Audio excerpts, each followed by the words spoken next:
Hello and welcome to Under the Mango Tree.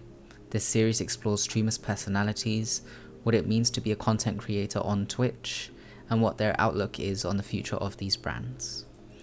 The title of this series is inspired by the legend of Siddhartha, who reached enlightenment by meditating under a bodhi tree. I will strive to hold an inclusive, open, and safe space for everyone that wishes to bare their hearts to the world. Thank you for watching. So, MargoTheWitch, you are a Twitch streamer, mainly in the tarot category, right? Yes. So tell us, how did that start out? Well, I started out as a viewer first. I was actually a mod for my boss at the time, and I really hadn't branched out to any other parts of Twitch. I was like, if he's not on, then I'm not on. And it was mainly because I had a crush on him, and that's the only reason I even started on Twitch. So if I never would have done that, y'all never would have seen me, never would have met me. But somehow I started branching out, and eventually I found my way to Just Being Cozy, who was doing tarot reading redemptions, and I was like, oh, that's a cool thing to do for your channel points. Be like, oh, you get a reading or something. I was like, I love that. And I did it, and in her reading, they were very much like, you need to get out there. There is a group of people that you need to help that are going to help you, and there's a sense of community waiting for you out there that you just need to get on and go after, because if you don't, nothing's ever going to change. It's going to be the same thing every day. Right. And then I was like, okay, fine, I'll give it a go. Lo and behold, here you are. Lo and behold, here I am. Yeah. And what started kind of Skyrim and then went to tarot. Oh, you started Skyrim. Nice. Yeah. For a good couple of months, I was trying to do a vocal storyline roleplay thing where I'd wake up, I'd go to sleep, I'd get food. It was very slow burn kind of roleplay immersive game. Right. It was terrible. We all start somewhere. We all learn what our content should be, right? What it is. It just helped me talk to myself a lot too, because I was reading things out loud and things like that. So you said you kind of found your people, your community. What kind of community is that? It's a very supportive, unconditional love kind of a community. It's truly a kind of a blessing of a community, because it's people filled with not necessarily the exact same story or the exact same thoughts and feelings, but it's a place where I feel safe enough to be heard and understood and still feel supported, still feel like I'm a piece of a puzzle, right? It just feels like this beautiful conglomeration of a kaleidoscope of people. And it's what I've always wanted, so it feels very it's this warm feeling in my little heart, where it just feels look at all these different walks of life that have come together for one unique purpose of just being a genuine community. It's beautiful. It sounds really beautiful. I think a lot of people strive for that when they get into streaming. I think at first, sure, you want to have fun, play games, but if you don't have a community, it's hard, isn't it? Yeah, and it almost feels like a family at this point, because we may not know each other entirely, but we're there for each other through some of the most darkest moments of our lives. And that sense of humanity, that sense of, I may not know you, but I can still be in your corner while you're going through this trial, this battle, this tribulations, that's just, it restored my hope in humanity, because it had been gone for a long time. Let me tell you. I was people aren't kind, people don't care, so why should I? And it kind of changed me in that way, where it was no, you know what, there's still good out there. Was it sort of like you found love within yourself again because of the love people showed you? Yeah, it was my friends were helping me how to learn to love again. Not just myself, but others. That was beautifully said. Wow, Mango. Yeah. No, you said it first. I'm just changing your words around. That's what I'm doing. So how long has that journey been? How long have you been in the streaming I want to say 2 years now, but I could be wrong. 2 years. So just when lockdowns happened.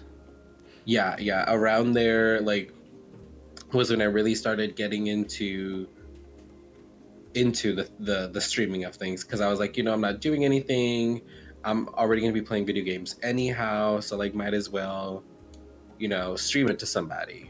Like mainly I was doing it for like connecting with other like trans girls or other like trans people, because I had little to none, well, basically none at the time. I didn't know anybody. I was very like, when I came into Twitch, I was in a point in my life where I had just gone through like a couple of 3 years of like not having really a, a good or any amount of friends around me, like physically, and just having the sense of like no one would care if I didn't wake up the next day. And that can get very dark and stuff, but like that's where like my life was at the moment, where like no one would bat an eye if I was to go missing or anything like that. They'd just be like, oh, okay, cool, just another missing person or whatever.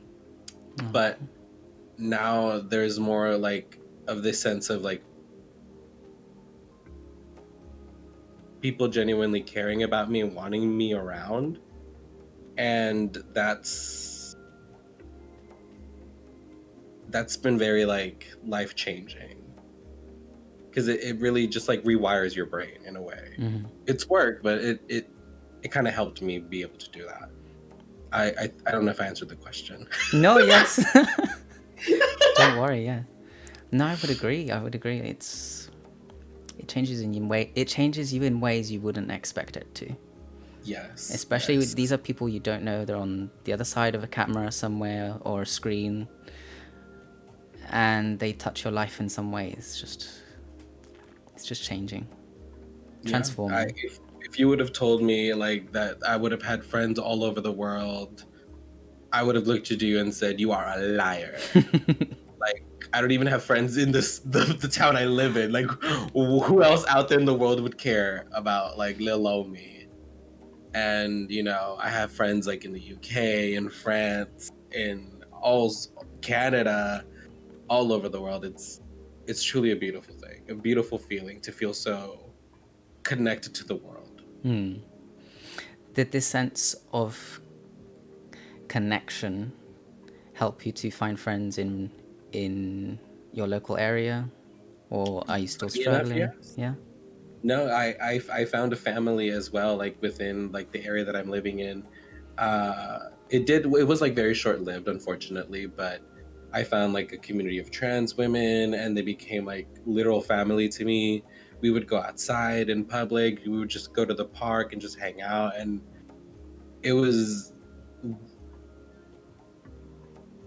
one of the most beautiful times in my life, just because I had the sense of like sisterhood that I missed out on when I was like younger. Sorry. God Okay. damn it. And shout out to Lady of the Pizza and Solar Butch. Her and her wife, they're my absolute best friends. They live like an hour and 30 minutes away now, but like even still, like they're like, I have court coming up on not this Monday but next Monday, and they're driving all of that just to come sit with me in a courthouse for however long it takes, and then go home as soon as like we're done. Like, that's a friend. I never had anyone like that in my life, and that's the kind of friend I've always been and wanted to be to others. So to have it finally find me was like, it was everything. And that's why I'm so grateful to you and like all of the friends I've made on Twitch, because I don't know if y'all understand like the level at which y'all have changed my life. You're gonna make me cry now. Good, because I don't want to cry. No, you won't get me that easy. Oh gosh. You mentioned that these people are trans. Yes. And that is a huge part of your life, right? Yes. I deal with it on the daily. What's it like on Twitch for you as a trans creator? It's a battlefield. I don't want to say like, I don't want to diminish anyone's like struggle on Twitch and streaming wise, but as a trans woman, it's extremely difficult to receive love and support. I'm very fortunate and blessed to found the support and friendships that I found, but I know a lot of other trans girls out there or trans folks don't have that kind of same like luck. They end up usually get trolled by like people who are like, oh, you're not a man or you're not a woman and you will never be, and like a bunch of like slurs and just hateful rhetorics. And like, I'm the kind of person that can take it. Like, I Mm-hmm. can, there's nothing you can say to me that I haven't told myself already. If anything, I have a whole Rolodex of things that I could say and, you know, have noted that could hurt people, but it's just like, I'm not that kind of a person. You know, Mm-hmm. there's nothing that I get from that. Mm-hmm. And it's very, very difficult for trans people to be on Twitch. Like, you get hate rates, you get doxxed, you get dead named, and some folks are in a very vulnerable space where that kind of like attack, that kind of hate can really set them over the edge to the point where they're like, I'm never streaming again. Mm-hmm. Or, you know, we're just not safe. And as unsafe as it is for me to do what I do, I'm still gonna do it because I'm taking up space. You know, I've always been a fighter. um Even though like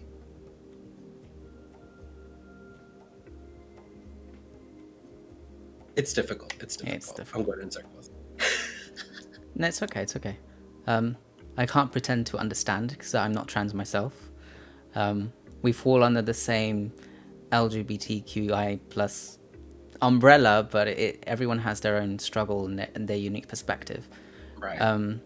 Based on your experiences on Twitch, how do you think they can solve this? Do you think they can solve this kind of wall between people like us and people who are not like us? 100%. I think it takes work and money, and they have it, and they just don't want to do it. Like, they need to have more people on their team who are of the community that they're trying to help. So it comes from a space of like, we know, right? Like, we know what we deal with, we know what could be fixed, we know where we could use improvement upon. Like, for example, I was getting bombarded by transphobic and racist rhetoric, but when I defended myself, I was the one who got in trouble from Twitch for like a month. And I was like, that's ridiculous. Like, that's it makes no sense. It Completely gave agree. power to the whole customer is always right phrase, and I hated it. Yeah, I would agree with you there. Do you think it's hard though, from your perspective? Do you think it's hard to be whoever you are on Twitch and find a community based on that? It is. It is extremely difficult, and it shouldn't be so hard. Like, to just exist, to just like want to be, just to be able to want to stream. Like, I have so many trans friends who started streaming at one point or another and eventually like just gave up or weren't able to continue past it because of all like the trolls or the hate, or like it was just too much and it wasn't worth like getting on because of like the mental stress of it. And I, you know, power to them. I love them all dearly, but I still have like that kind of shit fuels me as a as a Capricorn rising. It's just like, you think that you're going to get me off of this platform, and it's the way that being on here makes you more upset, so I'm going to stay on here. Right. And are you particularly vocal about this on when you're streaming on your channel? I try to be, yes, in the appropriate moments, of course. Like, I do want it to be a space where it's like that's not the focus, and we are more to here to just have a good time and shoot the shit. But of course, as a trans person, I can't necessarily turn off politics. I can't just avoid it. So I have to be, we do have to like talk about things sometimes, but we try not to keep it very like, that's what the whole stream is about, right? Mainly because I'm not that very well educated politically, for personal reasons. Not like, it's like a whole thing. I don't know if I can say it because I used to be able to say it, but now because of like how sensitive my situation is, I'm like, I don't know if I should tell people that because they're terrible people on the internet, and if they knew this, they would do terrible things. Don't worry. Yeah. If it's something you can't, if you think I can't say this, then okay, let's roll with Yeah, it. yeah. You definitely know about like that situation, but like because of my standing as a citizen in America, very cleverly said, I have to. I can't make too much of a fuss, right? I have to Right. remain very hidden, very in the shadow. Yeah, you don't want to make a dramatic scene. Right, You don't want to bring right. attention, right? Well, let's move on from that, because I think a lot of these topics are things that you naturally just talk about all the time. Yeah. On stream, off stream, I am kind of close in that sense. Like, I do hear a lot about you and what you do. But maybe it would be better. It would give us some insight to like know more about, oh, who is Margo, right? Like, where does Margo come from? Mexico. So yeah, go on. Yeah, Mexico. Where does Margo come from? Where did Yeah, Margo grow up? I came to America at the age of 3 on a plane legally, and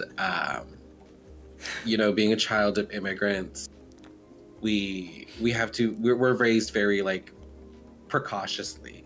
I remember my mom, like, growing up, she would be like, no matter what, you do have to make sure like you're practically invisible and that you're like a good child and that you do all the right things. And like, I guess I didn't know that I was autistic then, but like it made sense because like she basically gave me like this format for life and how I should be. And like my little autistic brain was like, yes, thank you for the orders. I'll input them in and I'll execute them like momentarily. Like, like, thank you for the instructions. I got them. Um, and so I did so for so long that I eventually was like, I felt like a robot, honestly, like coming into consciousness, being like, does not compute, not like I've done everything right and it still doesn't make sense. And like, I got so frustrated with everything. And I was like, I was not necessarily like a golden child. I got in trouble here and there for saying god awful, terrible things, but we learned, we grow. We do. But yeah. Okay. I'm better with like particular questions. And you said you came over. Well, you went over to America at a very young age. Was it just you? Do you have siblings? What's your family like? Oh, okay. Well, first it was like my dad who came here like on by himself. Like he was homeless for a good almost like a couple of months. I want to say almost a year. Because he was trying to like build like finances to be able to move me and my mom over to the Americas because that's what they wanted. And he worked so hard to the point where he missed like my very first birthday, and I was like his very first kid. So like it was very much like the things that he sacrificed. The things that he sacrificed for us to get to where we are and what he had to go through in order for us to be where we are comfortably. So like I have the utmost admiration for him for being able to do that, because like I know a lot of like folks don't have that kind of like story with like their parents, but I'm very fortunate to have like loving parents who work very hard to make their kids' lives better because they didn't have it that good. Oh, bitch, you're getting me today. I was saving this for who is your hero question. Because funny enough, like, my dad is my hero, and he has always been growing up. And we had our, our tuffles, our fights. When I came out first as gay, I strictly remember him telling me, though he tells me he didn't say it. I remember. He told me God doesn't love you because of what you are. And whether he said it or it was my mind, like, making, like, that really stuck with me. And I remember at 14 being like, I'll just financially depend on my parents, but emotionally there's nothing there. And so I cut myself off. And then it wasn't until like I was an adult that I realized that it was they weren't choosing to not love me. I was choosing not to be loved by them. And we had a conversation, and eventually they came to an understanding about being more loving and open and like things like that. I did emotionally manipulate them at some point. I was like, you want to be better parents and like have me not like, get rid of myself from this earth and, put the work in. And they were like, it was kind of like their wake up call. They're like, oh shit, no, you're right. Like, we see all these movies, we hear all these stories of like kids that take their own lives because they don't have loving parents. And I feel like in their head, they were like, are we going to be that kind of parent, or are we going to do better? And they've done better since, to the point where like a while back my dad sent me the number of some random person, and he basically got me like a tarot reading. And it was just like this little moment in my heart where I was like, he's proud of me no matter what, because we had like, obviously they wanted me to go to college. I went to college, dropped out.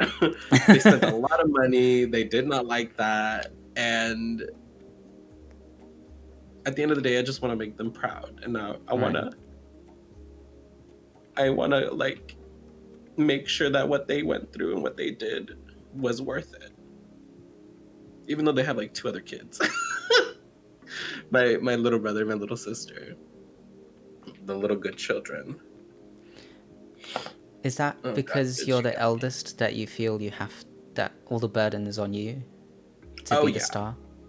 100%. And like, I'm also the one in my particular citizenship status. I think that may be too much. But like, I'm the only one with that kind of position that I feel like I outdo my siblings or like work harder, because they have it a little easier than I do. But I still like, Yeah. Do you have a good relationship with them? I do, but it's not very like active. I don't really like talk to my brother every day, even though he lives like down the street. I don't really talk to my sister that much either. I don't really keep like in touch with my family like that. And I think it's more because like I'm still healing mentally and physically and like emotionally, in terms of like my way of being like, oh, they're not my family, but like they obviously are my family. But it's a very like difficult thing, because there's still like a lot of personal trauma there that I'm needing to like heal and get through, so that I'm not like putting that on them. Let's explore your schooling, because I bet that, you said your mother gave you the blueprint of life. This is how you're going to live. These are the systems. These are the rules. How did that translate into school? Were you like a top student? Were you the clown of the class? Like what's the story there? I was a mixture of both. I was definitely a little clown, but at the same time I was like good in my studies, mostly because I enjoyed like learning things. I was in ESL upward, like I want to say until the 3rd or 4th grade. But like I don't know if you those that don't know about like ESL, but I don't even really know what ESL is. Like I was just in the classes. I didn't know like what that meant. I was like, oh, it's so cool that my teacher can speak Spanish to my parents. I was like, yeah, it makes sense. But I was definitely like a top-notch student, like perfect attendance, mainly because my mom was like, you're not missing school. There was maybe only one time where I had gone to school and was like, maybe twice, where I was like sick and I couldn't make it, and I felt like so like even sicker because of it. I was like, no, I feel like I'm missing out on everything. Like, there's things happening. There's like, no, like it was terrible. But I had perfect attendance. I had what's that one thing called, honor roll, where you're like all A's and all B's, all top-notch student. And I think that mostly that was like the autism in me, whereas like if I do really good, then I get like rewards, or then I get like attention, or I get good stuff or what have you. But I had a bit of like slip up socially, of course. Like there was this one time where we were in the cafeteria, and I had told the lunch lady to hurry up with my food because she was being blank blank. Oh no. And yeah, and so I thought I was being funny, and it wasn't funny at all. And I had to go to like in-school detention, and I was crying the whole time to the point where they had to kick me out of in-school detention. And they were like, just don't do that again. Like, I had them to the point they were like, girl, get out. Get out. But, you know, all the way up until high school, I was like the top of my shit. My senior year, I was the choir president, the color guard lieutenant. I should have been the captain. But because I was the high school musical like lead, then they were like, you're doing too much. You can't be also the color captain. I was like, well, you're wrong. I need that on my resume. I'm gonna do everything. Yeah, and I did do everything. Like, I literally, there was nothing that I couldn't do and wouldn't do.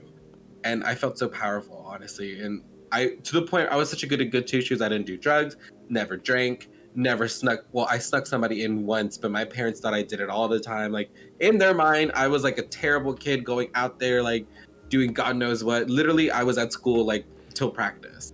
Like, I'd go to school 5 a.m, leave school 9 at night. Wow. I was like 9 to 5 or 5 to 9, but school. And I loved it.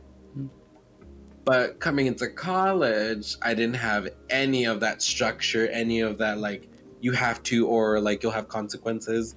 So I became wild, like just unhinged and unbound. Your true form. Yeah, my true form, really. I was like in a cocoon, and then I became the butterfly. And God help everyone who was near that butterfly. What was your takeaway then from, you know, you had a really structured life until you went to college. I don't want to put words in your mouth, but did everything fall apart? Yes. I noticed it more on like my junior year of college. Because that's when I started having more mental health issues, and they were all related to like autism and borderline personality disorder, but I wasn't sure of that I didn't know that at the time. And so I going to having structure and like a supportive surroundings, I went to having like none of that, and I guess that's when I should have realized that I was like definitely on like with autism, because like I needed that extra support. I needed that extra boost to keep me on the path. Because without like that other person being there, being like, okay, like not necessarily like babying me, but just being like a mentor, if you will, or a guide, then I was completely lost and have been lost since. I've been trying to get better at it, you know, being an adult now, but it's been very, very difficult, like being undiagnosed and not on medications for like either one of those things. But I make it work, you know. I make it work. Good. I think you do make it work very well. Now it's part of the immigrant mentality. Make it work. Gotta make it work. Yup. Dale ganas. Oh gosh. I'm gonna get that as a lower back tattoo. New merch coming soon. Oh gosh. Well, now with the whole experience you've had until now, with like dealing with your neurodivergency, with your sexual orientation, your identity, knowing everything you know now, like what would you tell yourself at your younger age? What advice would you give yourself? This question always gets me on RuPaul, and it's gonna get me today. Oh, sweet little Margot. Oh, fuck. It's gonna be okay. I would tell her, like, don't be afraid of being who you are. It's like she's always known, but she's like had to be hidden for forever. So, you know, she being me. And I would tell little Margot to keep loving people, even though people are might not give that same amount of love and understanding and patience, you can still provide that for them, you know, and be a bad bitch. Purr. Also, First Kill is gonna be your favorite show. Are you gonna watch the first episode like 10 times? Yeah, and you're gonna build a coven around it. Our first coven. Oh. I would just also give her a hug, because that's what she needs the most right now. Is just little Margot needs a hug. Definitely. Damn you. Oh, this is good. This is needed. This was needed. I love a good cry.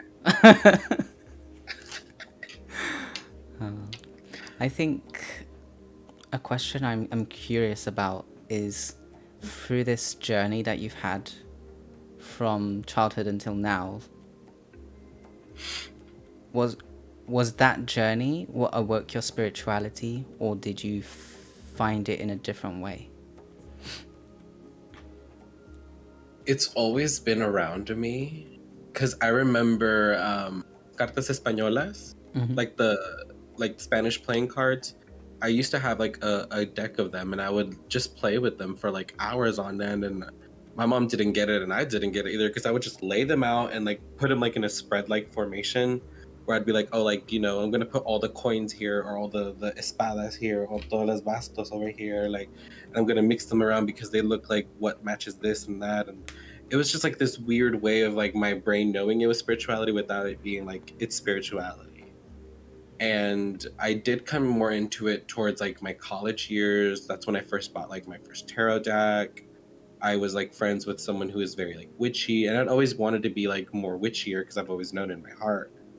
Like, me and my best friend growing up, we would have wild conversations. I would speak. It was like I was channeling at that point without even knowing it, because I would say things that were like wise beyond my years. And like me and her would look at each other like, what the fuck? Like, where did that come from? And I'd be like, I honestly don't even know. I just, you know, that's what was like, well, that's what I had to say, or that's what was needed to be said.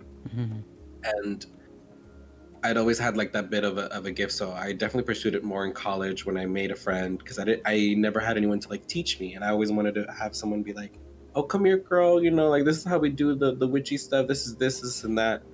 And I eventually just got to a point where I was like, well, fuck that, I'm just gonna teach myself, and I'm gonna make it work. You know, favorite saying. And yeah, towards like the last year that I was living in the trailer home that I was in, I had like my cards, and I always knew that I wanted to do more with them. I wanted to make it like a business, have people come over, be like, oh, let me read your cards, but I still wasn't like well versed in it. And without Twitch, I don't think I've ever would have touched the tarot again, because with Twitch I was able to like to teach myself on stream and be like, okay, like, this is that, this means this means that, this means this. And then with the help of all the other like wonderful people that I'd meet, they'd be like, oh girl, like, this really resonates, or like, this really hits. That gave me the confidence to be like, I know what I'm talking about, and like, I know what I'm seeing. And it was this very beautiful like newfound power almost. So around what time did you actually define your spiritual identity? Once I chose my name. Once I had come out and was like fully like MargoTheWitch, I was like, that's me, you know. I've always had this relationship with magic, and even like when I was younger, I'd have conversations with both of my parents about like, you know, weird coincidences or circumstances or things working out the way they would, and they would tell me about similar stories that would happen with them, and I was like, are you both witches, and we y'all don't know about it? And then once I started paying more attention to my grandmothers, I was like, bitch, we are a family of witches and no one's talking about it. it became very frustrating because I was just like, Mom, you have a family altar, you have an ancestral altar. What do you mean we don't practice that, girl? Have you approached them about the subject, like trying to actually, I don't know, guide them, teach them in some way, or? If anything, I want them to teach me. Like, I want my mom to teach, because my mom does like the egg cleanses. I want to learn that. I never got to talk to my grandparents before they passed about like what they did, but they help me now, like in their way, with what I do, and I always feel their presence around. But yes, I would definitely, especially with my dad, I'd like to get a little one-on-one with him in terms of like magic stuff. He loves astrology. Oh, really? Anytime you and him would probably like talk for hours. Whenever him and I would go to work, like I'd work with him, we would listen to the radios, and like the radios would play, like the Spanish radios would sometimes play the horoscopes, like Sagittario, hoy, blah, blah, blah, blah, blah. You know, like they would tell you what would happen or like something to keep in mind. So that's kind of like where my tarot scopes came from. I was like, that's kind of cute, you know, pull a card for like every sign, and it's like, this is what would happen, or this is what to keep in mind. But yeah, he loves astrology. One time we even talked about God in the Bible. I'm like, there were aliens in there or something about that, and he's like, no, you know what, I believe it. He's always been on that ooky spooky side of the world, so it makes sense. That's great. I think it's great to have conversations like that with your parents, because sometimes you don't, I think most of the time people just don't know that their parents, you have similar interests, or you might think the same way, but they're our parents. Yeah.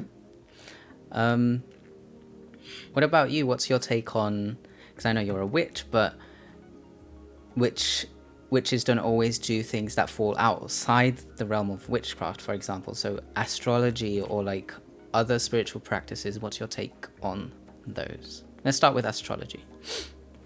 Like what is my opinion on astrology? I love it. It's like the psychology of the soul. It's my way of getting to know people better, and myself even, but getting to know myself better without having to go through all the trouble of like getting to know the person. I know that sounds terrible, but it's like this snapshot of like someone's inner workings and everything, and I love that kind of knowledge. I love being able to like look at a person's chart and be like, honey, let me tell you what your chart says. I love that. Are you like, oh, you could be like this. Oh, you could be like this. That's how I see it. I see all the potential. I see all the, because like sometimes a person doesn't even know themselves that well until they hear it in their chart, and they're like, no, that actually sounds like me. And whether it is them or not, in their brain, it's making a connection that kind of helps them connect to that part of themselves. Right. It's beautiful. What about other practices that are maybe not so, what's the word? They're well known, but I don't think you will meet someone who practices them. So let's say, for example, demonology or like death magic and stuff like that. Like, what do you think about it? I don't think negatively about it. I actually have had an interest previously of being like a death doula. Someone like who works with the dead and the dying and preparing the bodies and such things like so. I thought about being like a mortician for like LGBTQ folks who can be buried properly with their chosen name, regardless of like legalization of their government name or not. It's like, if this is who you were in your life and how you want to be laid as, then you will be done so, and you'll be looking stunning, honey. You know, like you will meet the gods with all the glory that you deserve. But I don't necessarily have like a look down on things like that, mainly because like, I guess it depends on like what the person is doing it for. If they're doing it for malicious intents, where like you're studying demonology to try to summon a demon to be like petty and like go do it, it does like your bidding to like fuck up a person's day. Like, okay, you know, that I don't necessarily agree with, because it's like, don't get a demon to do that kind of shit. Do it yourself. Get that bitch. Don't be scared. Get your hands a little dirty. But I do have a bit of like a hesitance because, like, one of my grandmothers, I'm sure she's not gonna like me talking about this, but she used to like have a Ouija board. And that is very looked down upon in many communities because it's like a connection to like devil or demons, and people can be easily influenced and they open up a portal. And I do believe those things, but I also believe in someone who can do it properly. And I think my grandmother was one of the few people that could, because the thing is, like, the board would only want to speak with her. Nobody else involved. Like, I don't know if this is a true story, but my parents, I think it was my dad that told me about it. He said one time someone had tried to like touch the Ouija board and like, mess with it or whatever to get a response, and like the bed started levitating, essentially being like, get your fucking greedy hands off of me because I don't want to speak to you. I don't know you. And I once thought about like having my dad, who's a carpenter, make me a Ouija board so I can talk to my grandmother, who used to work with Ouija boards, and I thought that'd be a proper way to do it. But when I asked the cards, they were like, girl, no. They're like, no. Mainly because I think I'm not ready for that yet. Right. That's going to take a lot of practice and work and protection, and I'm just not at that level in my current time. But I think it all depends on the angle that the person is doing that in. I don't like calling things light or dark because it gives that like a bit of a racial connotation of like, dark magic or black magic is like bad and taboo. I don't necessarily carry that belief. I carry the belief that all magic is magic. It's about its intents and purposes. Because there's even like a certain kind of witch that is very like, I want to say baneful magic. Where you do that kind of like taboo-ish things, but it's for a good cause. It's like this person is a rapist, or this person is a murderer, or this person is like an abuser, and like just terrible people that deserve what's coming to them. And it's not like, oh, I'm gonna cause all these. It's more of a hand in karmic magic. Of course, some people do take that to the extent where it's like more personal and petty, but I'm of a believer of doing it properly, if that answers your question. Yeah. But I don't have a way of being like... It's fine. But do you think, so by that token, like, do you think everyone should be able to practice, or do you think it should be kind of, you can practice if you're allowed to? Do you know what I mean? Yes. In terms of like cultural differences, I personally question why someone would want to learn something that's not in their culture. I don't see the reason for it, other than like maybe something in that person's culture is similar to that other person's culture and they should pursue that instead. I'm very much about closed practices remaining closed, because well, obviously, we've been colonized, we've been almost genocidically destroyed, all of our history has been destroyed, and we're still fighting to get it back. So I'm very much about like, if you're allowed in, then that's that person or that group's decision to do so. But I'm very much about like keeping things closed. Like, if someone tries to learn from me what I do, I'll either charge you or I'll deny you. That's right. Very like my way of doing things. Mainly because like what I do is not very teachable. I don't know how to teach it because someone was very much like, they didn't say spellcrafter or spell weaver, but that's kind of how my brain put it. But they told me like one of my gifts is being able to just make spells. So like if I was to tell you, like I could take a shower and I could make that a spell without it changing much, in it. But I don't know that it would work for another person. So I don't feel right teaching that and then that person do it and it doesn't work out for them. And then, or teaching that to them and then they change it around and they try like indigenous culture, but it's like you changed it.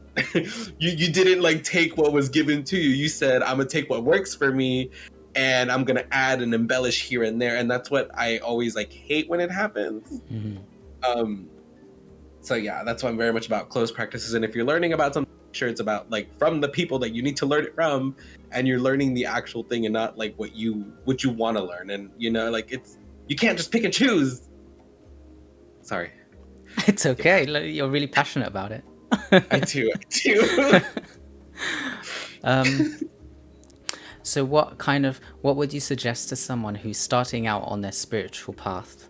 They don't know what's open, they don't know what's closed. Like what would you suggest they first do? Research, and that's what people hate. People hate putting in the work and reading books. They want to be told, oh yes, Harry Potter, here is your wand and here is your hat, and you know, hocus pocus this and hocus pocus that, and you know, buy some crystals and you're good to go. No, you need to learn how to take in knowledge that is given very quite simply. Like you know, it's out there, you just have to work to get it, obviously. But research, you know, if something in hoodoo culture is calling to you but you're not of the hoodoo culture like people, then maybe, you know, research why, like what in your ancestry could be similar, because there's a lot of like things that are similar, you know, that or like are like changed because of like where we were regionally and things like that.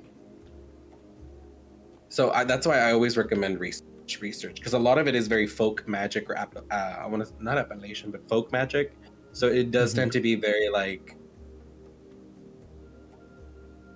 there's anything out there, you know, like if you're told you can't do something, do not get all like in a tantrum. If that is what was happening, then you definitely need some spiritual work, but not the kind that you want. You need a spiritual timeout. So if someone approached you, doesn't matter what type of person this is, and they ask you, hey, can you please guide me through my exploring, like my faith, my beliefs, what would your role be in that situation? I would ask them what their background is and like what is their goal, like what do they want to learn. Mainly because that's going to tell me a lot about that person's like journey. Sometimes it's very much like, oh, I just want to like put a hex on this one girl who like looked at me differently or weirdly at the store. Then it's like, mama, what, there's no growth in that. There's no, and the thing with like spirituality, it's very much about self-reflection and what's that one word, accountability. A lot of people can't and will not do those things because in their heads they can do no wrong.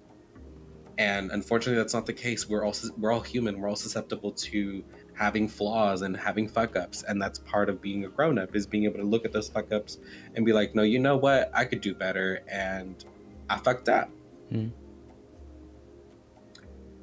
So my role in that would be big mom energy. I would want to teach that person what I can, what they're willing to listen to. However, I feel more of a student myself than a teacher. Right. So I wouldn't feel right teaching somebody something that I'm not necessarily like 100% on. And what are some like major lessons that you've learned as you said, you're a student still? You know, there's a lot you still have to research and find out and practice. So what is your biggest takeaway, biggest lesson? My biggest takeaway,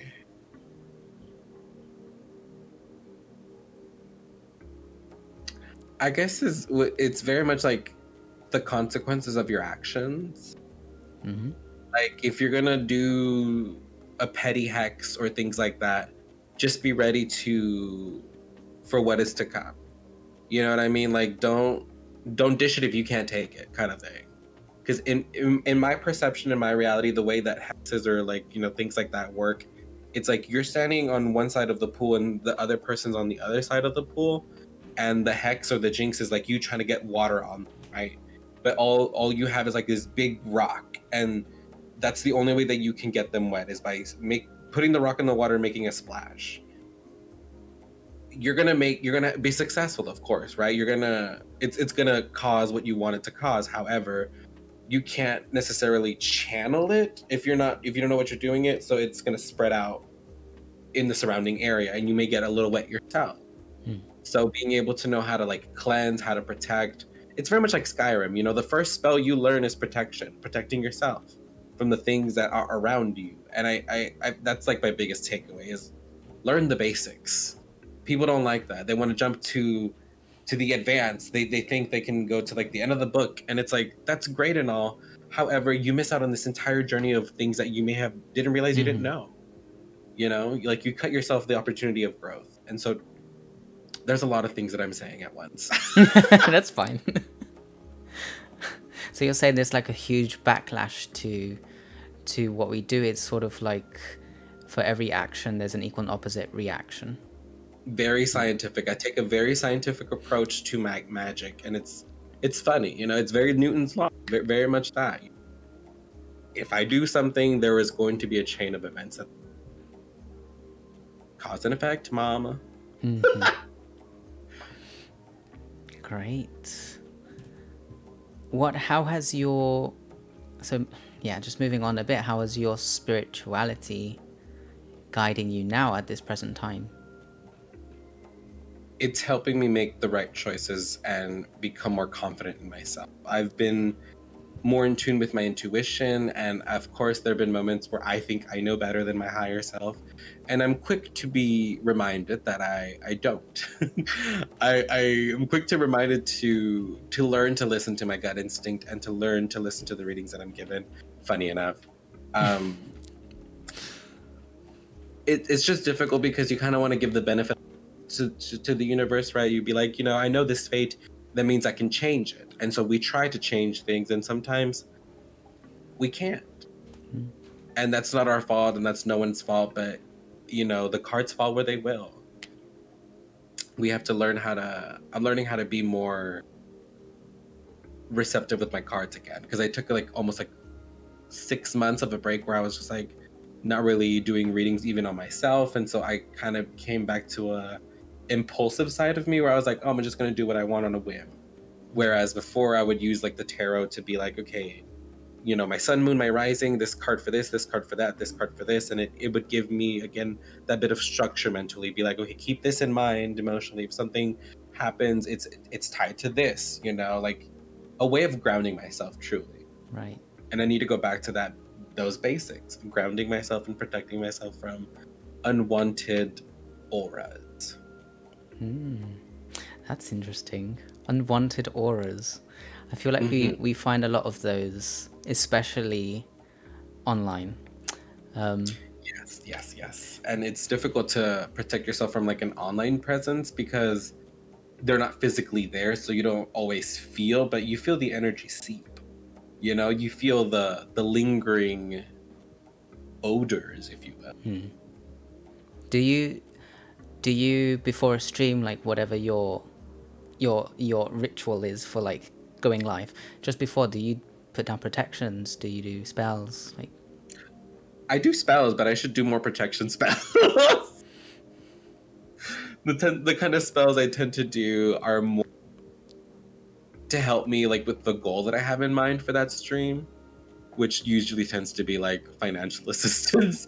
So that tends to be more of like my go-to for like ritual preparation, but I think I should start adding more peace of mind things into that, because like what I do a lot is like sigil burning. Love a good sigil, love a good burn, because it's so satisfying to write something down on a sigil, put your intent and energy into it, and then just watch it go into flames, and then throwing it out into the wind with intense.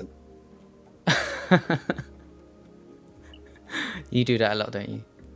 I do. I love it. I love it so much. I used to do it when I would write my journals or my diaries. I would just like take notes of pages that I don't want to see anymore, and I would just go to the bridge and I would throw them at the water, and I'd be like, I'm free. Free. It just sounds really cathartic. You're just like, my worries are gone. Yeah, honestly, it was like magic, because it really would help. I'm like, it's like, take it with me. Of course, I was littering, so yikes. But we learn how to do better. We turn it to ash now. Ash. That's good. So let's go a bit back onto the We're still on the spirituality stuff, because a big part of your streams are tarot based. Yes. Do you actually do any of the things you described, the spells, the oh, you just said the word about burning sigils. You just said it. Thank you. Do you do that on stream? I don't tend to do it on stream, mainly because I'm a very big believer of like people being able to influence things that they see, regardless of whether they want to or not, or if they have a magical inclination or not. Because I'm also of the belief that anyone and everyone has the ability and capability to do so. Some people are just more in tune with it and it comes naturally. So just because like it doesn't come naturally to you doesn't mean you can't ever do it. Some things, of course, like I probably will never be able to see spirits the way some of my medium friends can, and that's okay. That's just something I have to take, you know what I mean? Like, that's not my gift. And what was the question? If you do sigils and spells, right. And on stream. And so I don't want to do that on stream because I feel like people may put their subconscious energies into it and influence it in one way or the other, even if they don't want to. You know, like I could end up doing it and then it's like a symbol of protection or a sigil of protection, and someone is like subconsciously thinking, oh, like, you know, it'd be funny if like she did this and it didn't work, and that small enough of a like energy can like linger into that. So I'm a very private person when it comes to my magic and my rituals. Maybe that's like trauma from like colonization, or that's just my way of being like very private. Because like as public and open and I'm about like my entire life, that is like the one part of my life that is very like reserved and like it's just me. What do you think about other streamers who potentially might do the other kind of things on stream? Spells, incantations, Ouija, whatever it might be. I get a little nervous for them. I get a little nervous because I project my ideals and my what's the word? My ideals and my morals into that situation. And I'm trying to learn how to like let people do what they do without it being like, oh well, that's not what I do.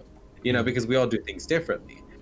But it's again, so it's I get concerned because it's mainly because like maybe they're showing someone how to do something without them realizing it, and even if it works for them, it may not work for that person. So like, let's say an example, someone does like a Ouija board on stream and that gets someone else inspired or excited to do it, and because of like where they live, it has like a higher like energy area for like malicious spirits or something in that person's like mentality or emotional spirit can be very like preyed upon by those certain kind of things, and like they don't realize it, and now you know what I mean. Like I get concerned for the consequences of the action. Yes. And again, maybe that's just my immigrant brain being like, girl, you're projecting, that's your trauma. But I like to be careful. I like to be very cautious. And if that's what they want to do, props to you, mama. However, I will not be watching because I don't want to put any of my energy in. Right. It's kind of like the analogy you gave of, now if someone's doing this on stream, now it's not just two people in a lake standing in front of a body of water. Now it's lots of people, and lots of people can get splashed. Yeah. Exactly. And I'm very protective of my energy, so I also don't want my energy to be siphoned for anything that I didn't consent to. I am a huge fan of the mantra. I take back all the energy from every person, place, and thing that I have given it to, with consent or without. It's just like this very refreshing feeling of like, give me back all my shit. Run me my check. Yeah. Is that so? Would you call that a pet peeve if you see people doing that?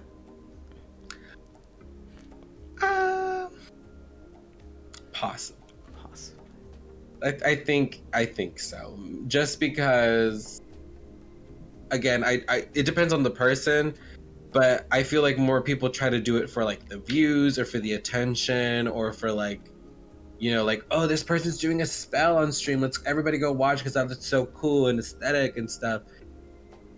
That's where I'm like, I don't like that. I don't like doing things for attention, because if you're seeking attention and that's like the purpose of the spell, or not the purpose of the spell, but it ends up becoming the purpose of the spell,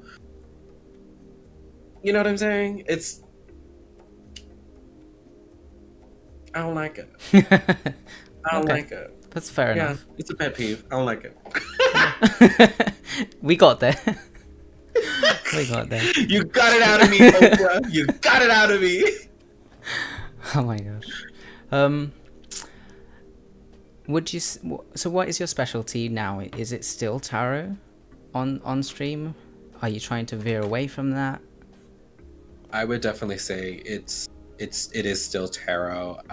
I would like to expand beyond more. I've added like a commission option for people to do like sigils with me. I may need to like drop it in price because I'm still practicing, and I want to be able to have like good enough of like reviews to be like, okay, no, yeah, we can up the prices on. But that is something I want to do more sigils, more personalized sigils. So that's something I'll be exploring in this year, hopefully. Because funny enough that someone in the chat had said this earlier, and this is an idea that I've had for a long time. So nobody steal it. And if you steal it, I'm coming for you. Just basically, I wanted to do like merch stuff where like I do temporary tattoo sigil, where if it's like a simple like better night's sleep, or I want to feel grounded, people can purchase that as like a thing on like my stream, where it's like, you know what, that'd be cute, a little sigil to attract more love in my life and things like that. Not someone already stealing it, you see what I'm saying? I should have said anything. But it's an idea that I've definitely had. It sounds like a good idea. Yeah, I just wouldn't know how to do it. Would not know how to approach selling temporary tattoos and designing and putting them on there. I maybe have to get with like an artist or something. Yeah, definitely something to explore. Out of all of the things that you do in your life on stream, which one makes your heart beat the fastest? Out of like nervousness or excitement? Adrenaline, stress, it's all of it. What makes your heart honestly really pound? Starting stream. I know that doesn't sound like what the answer should have been, but it is so hard sometimes to just hit go. It's like the pre-stream anxiety. You're like, what if? Yeah, I get it.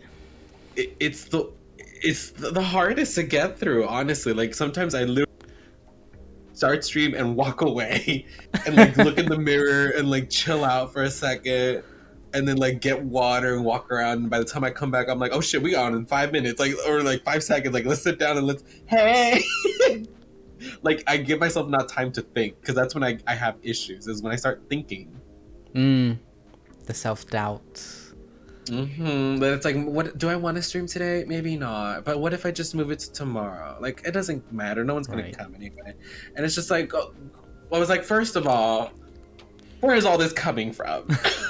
Second of all, bitch, it doesn't matter. Just stream because you want to stream. Like, if you don't want to stream, don't stream, right? But if you wanted to stream, dale ganas. Dale. How do you determine who is a friend and who is just another viewer? Ooh, that's hard for me. That is very, very hard for me, because my naive brain likes to imagine that anyone who's following me is doing it because they want to be my friend, or they want to definitely be someone like friendly with. But ooh, it's difficult, because I don't want to, like, there are some friends that I feel that I have that are more of a viewer kind of friend when it comes to Twitch, where it's more like I just want to watch. I don't really want to like chit chat. Like, they're more of a lurkers. And I don't want to be like, well, they're not a friend because they don't talk to me. And it's like, no, they're still a friend because they support me and they love what I do. So like, I guess it all depends on the person, right? Like, why are they watching me for? If they're just watching me to like troll on me or make fun of me or whatever, then that's just a viewer Right. to me. Like, that's just someone who's here to get a reading and leave, right? Very much like, oh, how do I get a reading from you? Those kinds of people. Those are just viewers to me.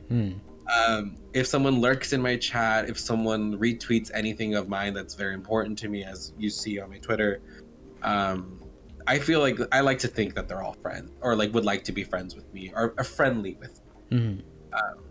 But sometimes people don't have the energy to like reach out, and like it takes a lot of energy and being a streamer on and off Twitch, so I don't hold it ever against anybody. It does. It definitely does. I agree there. This is a very good question. Damn. Damn. If you were in charge of a Twitch team for one day, what would you do? What would it be? I would crack down on the white supremacy and I would obliterate it from the Twitch corner. Of course, would that make sure that it wouldn't come back? Probably not. But I would do my darndest to make it a safer space for anyone who just wants to stream and make friends. Literally and simply. Like, I would make it as much safer a space for BIPOC and LGBTQIA. All my alphabet loves. Okay. What is your approach to gratitude? Oof. What is my approach to gratitude? I'm very good with this because, again, being a child of immigrants, I've always been grateful for the little that we've ever, whether it was like a roof over our heads, unexpired food in the fridge, or just even food in the fridge. Like, my approach to gratitude is, I hate saying it, but people always have it worse. And some people,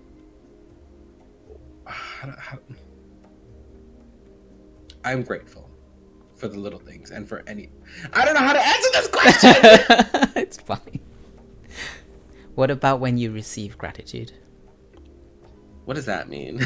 So, like someone being grateful for me? Yeah, because you do a lot of readings, you do a lot of spiritual work for people. Like when they show gratitude towards you, like how does that make you feel? What does it make you think? It makes me feel very good. Like it makes me feel valued. It makes me feel like I have something to offer to the world. I feel that I have worth, and of course I shouldn't just like rely upon that to feel those things, but it is something that does make it easier for me to be able to be like, no, you know what, bitch, you got something going for yourself. Having that sense of wholeness. I like that. We're gonna finish off with one final question in this one-to-one segment. Okay. And that is, what have you learned from speaking today? Talk shit, get hit. No, from this segment I've learned that I still have a lot of work to do from like my past things that obviously I try to bring up on stream, but was like, very tugging at my heart. I also have learned to maybe reach out to my family a little bit more. Because like, as much as I love the family that I have, and the attention that I give to my community, I still need to give that to my parents as well a little bit. Because without them, I'd still be in jail. Twice.